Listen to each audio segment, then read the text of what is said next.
আছি। আমি আশা করছি তোমরাও যে যেখান থেকে আমার ভিডিওটা দেখছো সবাই ভালো আছো, সুস্থ আছো। তো বন্ধুরা, আজকে আমি বানাবো পুঁই শাকের পকোড়া। তো চলো পুঁই শাকের পকোড়া কীভাবে বানাই রেসিপিটা দেখতে থাকো, সঙ্গে থাকো। আর যদি কোনো নতুন বন্ধু আমার এই ভিডিওটা দেখে থাকো, এখনও পর্যন্ত আমার চ্যানেলটাকে সাবস্ক্রাইব করোনি, প্লিজ আমার চ্যানেলটাকে একটু সাবস্ক্রাইব করে দিও। আর পাশে থাকা বেল আইকনটি অবশ্যই প্রেস করে রাখবে, তাহলে আমি যখনই নতুন কোনো ভিডিও পোস্ট করবো তোমাদের সামনে পৌঁছে যাবে। তো চলো রান্নাঘরে যাই, পুঁই শাক পকোড়া কীভাবে বানাই দেখতে থাকো, সঙ্গে থাকো। তো এই দেখো বন্ধুরা, এখানে পুঁই শাকগুলোকে আমি ধুয়ে ভালো করে ছোট ছোট করে কুচি করে পরিষ্কার করে কেটে ধুয়ে একদম রেডি করে নিয়েছি। তো এখন আমি পুঁই শাকটার মধ্যে দিয়ে দিলাম পরিমাণ মতো লবণ, আর দিয়ে দেবো বেসন। সবটাই পরিমাণ অনুযায়ী দেবে, তোমরা তোমাদের শাকের পরিমাণ অনুযায়ী দেবে।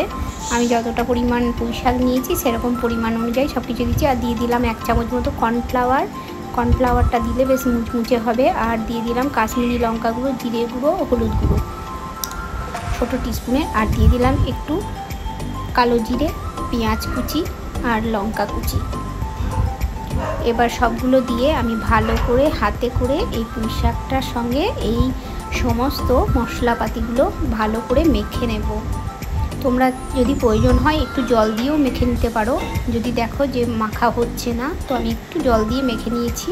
তো দেখো আমার মাখার পরে দেখছো শাকটা কতটা হেজে কতটুকু হয়েছে। এক ভর্তি ছিল, খোঁড়াটায় লবণ দিয়ে দিয়েছি তো হেজে গেছে।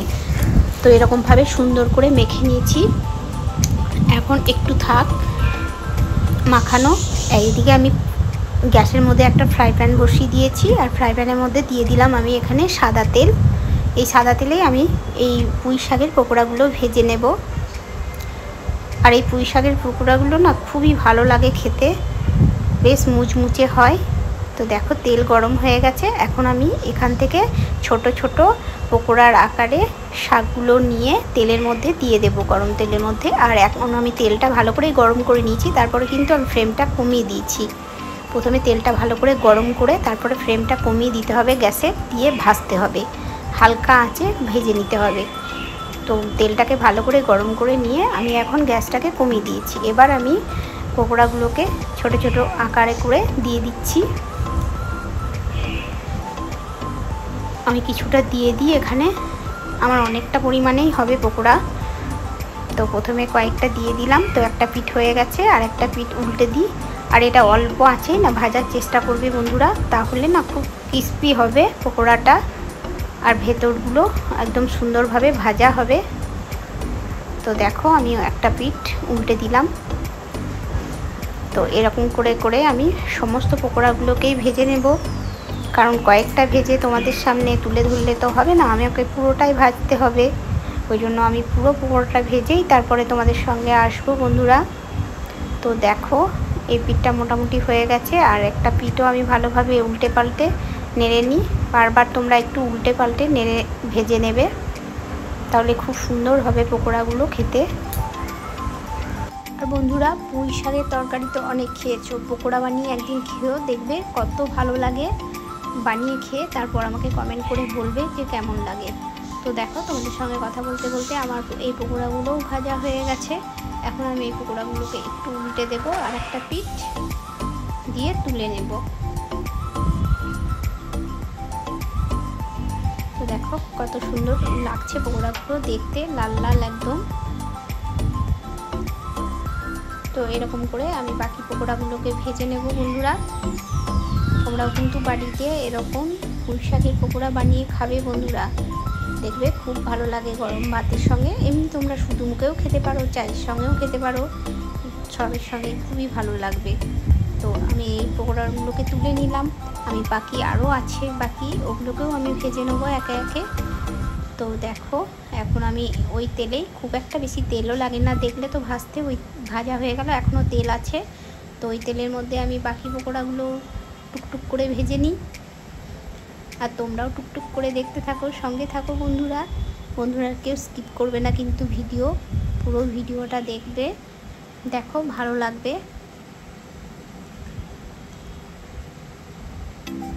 তো আমি এই পকোড়াগুলোকেও একটু একটু করে দিয়ে দিচ্ছি, দিয়ে ভালো করে ভেজে নিচ্ছি।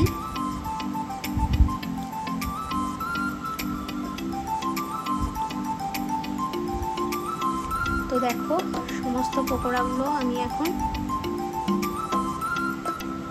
এখানে যতটা লাগবে দিয়ে দিলাম, দিয়ে ভেজে নেব ভালো করে নেড়ে চেড়ে। আর একটা মধ্যে ফাঁকা আছে, এপাশে একটা ধরবে, দিয়ে দিই।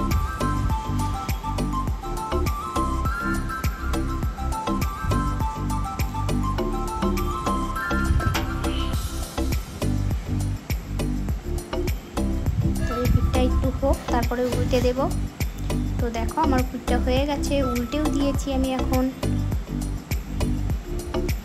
তো এই দেখো পকোড়াগুলো খুব সুন্দর হয়ে গেছে, খুব ক্রিস্পি হয়েছে। দেখো আমার নাড়া দেখেই তোমরা বুঝতে পারছো।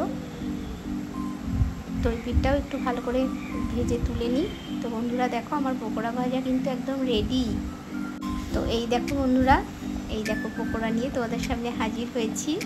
আর কত সুন্দর হয়েছে দেখো বন্ধুরা পকোড়াগুলো, খুবই সুন্দর হয়েছে পকোড়াগুলো। তোমরাও এরকম বানিয়ে খাবে বাড়িতে, এরকম পুঁই শাকের পকোড়া। কেমন বন্ধুরা? আর ভালো লাগলে একটু লাইক কমেন্ট শেয়ার করে দেবে। আর যদি নতুন কোনো বন্ধু আমার এই ভিডিওটা দেখে থাকো তাহলে প্লিজ আমার চ্যানেলটাকে একটু সাবস্ক্রাইব করে দেবে। তো দেখো পকোড়াগুলো কত লোভনীয় হয়েছে, দেখতেও যেমন লোভনীয় হয়েছে, খেতেও কিন্তু খুবই টেস্টি হয়েছে বন্ধুরা। তো আমার পুঁই শাকের পকোড়া রেডি। তোমরাও কিন্তু বাড়িতে বানিয়ে খাবে বন্ধুরা, নিরামিষের দিনে খুবই ভালো লাগবে। তো দেখো পুঁই শাকগুলো পকোড়াগুলো খুবই সুন্দর হয়েছে। তো বন্ধুরা আজকের মতো এইটুকুই। সবাই ভালো থাকবে, সুস্থ থাকবে। আর এই বর্ষাকালে পুঁই শাকের পকোড়া বানিয়ে খাবে গরম গরম ভাতের সঙ্গে। তো সবাই ভালো থাকবে, সুস্থ থাকবে। আজকের মতো এইটুকুই, টাটা। এতক্ষণ ধরে আমার ভিডিওটা দেখার জন্য সবাইকে অনেক অনেক